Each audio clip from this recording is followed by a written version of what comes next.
Hey everyone, we had a lot of questions about something that we've heard a lot of debate about, DreamMore and Dollywood or Disney. So let's talk about that for a minute. Let's start with this. Our family has only done one vacation at Disney and one vacation at DreamMore with Dollywood. So we thought this would be the perfect time to talk about the two. Let's start with the resort. The Disney resorts that we have stayed at so far are Kidani and Saratoga Springs, and we stayed in one of the Springs 2-bedroom suite. Kidani, we were in the Zazu area with a Savannah View room. DreamMore, we stayed in the Junior DreamMore Resort or DMR suite. So there gives you a little bit of comparison of the rooms that we've stayed in. Room for room, all three of those rooms, even the two Disney ones and the DreamMore one, are completely different layout. DreamMore has bunk beds. So each of our three girls had their own bed. There were times on vacation they just need their own space to be able to curl up in at the end of the day after a busy, exciting, adrenaline-filled day, a space to call their own. So it was nice to have those bunk beds. Kidani and Saratoga Springs, the way that we stayed in both, they were sharing beds. Kidani, Madeline shared a bed with her cousin. Sarah and Rebecca were sharing a bed. Saratoga Springs, the same situation. They were sharing beds, so they didn't have their own bed. If we had done Saratoga Springs, it was just our family staying in the 2-bedroom one. We may have done separate beds. So that's comparing the rooms so far between the two. I don't know of any Disney resort other than the cabins at Fort Wilderness that have bunk beds to where we could have done that again, or we could have had each of the kids having their own bed. But there are other ways to compare them. The other comparison would be the pools. The reason why I would rank DreamMore up, they're close with Kidani or Saratoga Springs, which are both deluxe. All of the deluxe resorts that I know of have water slides. DreamMore did not, but DreamMore had a waterfall, lazy river, like not when you ride floats on, but like a lazy stream that you kind of swam down it, and you could actually literally float on back and float through the lazy stream and have the waterfalls near you, and it was really cool. I would still rank those pretty close together. The price for DreamMore, the value would be close to the same, but I think that DreamMore would still be a little bit cheaper at full price to regular paying guests in Kidani or Saratoga Springs. So that one's kind of hard to tell the difference in. Honestly, I would put it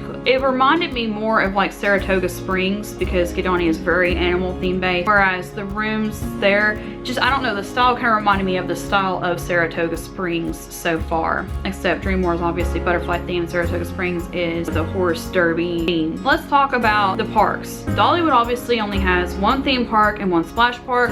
Disney has 4 theme parks and 2 splash park, or 2 splash parks. So right there, Dollywood, you're only gonna get one. I mean, now with the opening of Wildwood Grove being open that we haven't seen yet, we haven't tried to do a day there yet with Wildwood Grove open, but it's the largest land expansion at Dollywood in a very long time, which I actually went to Dollywood before when Timber Canyon and the Wild Eagle area did not exist. Tennessee Tornado was built when Matt and I were in grade school, and that was the new expansion of the park. But since the Wild Eagle area opened, this is the new largest land expansion Dollywood's ever had. It may change things. This may be a game changer for Dollywood. It may be a more than one-day park, but as of right now, Dollywood's usually just a one-day park. And then if you do Splash Country, you got 2 days. Whereas Walt Disney World, you have 4 theme parks and the 2 splash parks. You could spend 7 to 9 days there. I know some YouTubers who have spent a month there literally a month at one time. So that one's kind of the big comparison of cost there, is that Dollywood, you're gonna come out a little bit cheaper because you have 1 theme park, 1 splash park, and that's it for the actual park itself. I mean, you could say, hey, there's other stuff to do in Pigeon Forge, but you could also say, hey, there's other stuff to do in Orlando. There is Universal Orlando, there's SeaWorld, there's Busch Gardens, there are the beaches down there. There are a lot more attractions up there. So I mean, honestly, that's not really a fair comparison. I'm gonna try to do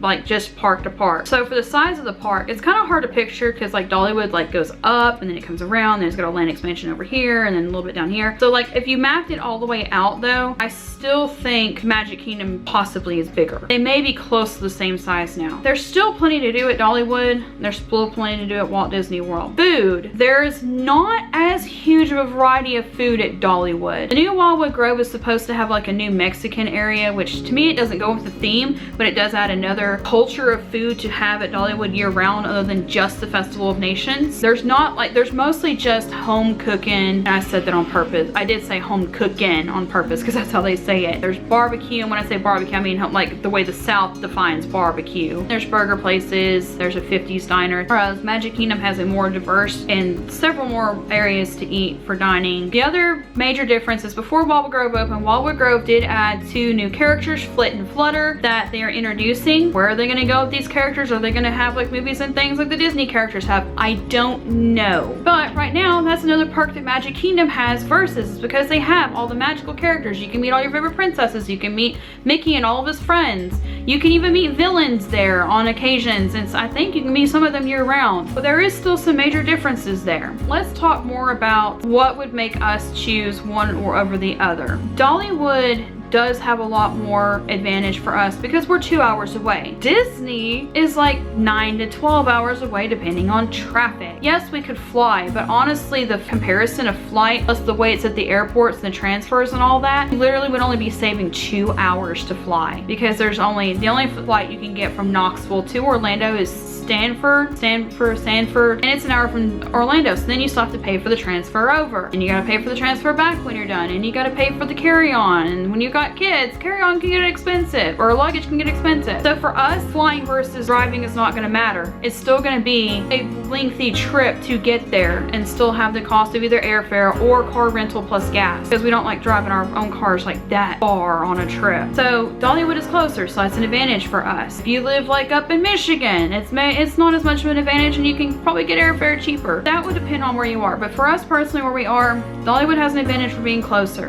Disney has more of an advantage of us though, because there's so much more to offer. There's 25 resorts, there's 4 theme parks, there's 2 splash parks, there's a wide variety of food to please everybody, and it's got, you know, just that love of all the characters from the movies. Honestly, Dollywood versus Disney, our final verdict. It really depends on what you're looking for. If you're looking for a smaller scale, more family, I guess family oriented, and well, not like family oriented as in like, you know, putting families first, but like there are a lot of Dolly's family members that work at Dollywood. There are a lot of family members who will get jobs at Dollywood because it's right there and it's a good job employment place for them. Whereas Disney is family friendly, but it is also, it's not the same. They're not the same. It's not really apples and apples on that level. They both have their pros and cons. Are we going to quit going to Disney because Dollywood is so close and so awesome? No. Are we going to quit going to Dollywood because we love Disney so much? No. There are some good pros and cons for each, but you're going to have to take it down. When you're planning your trip, you need to look and say,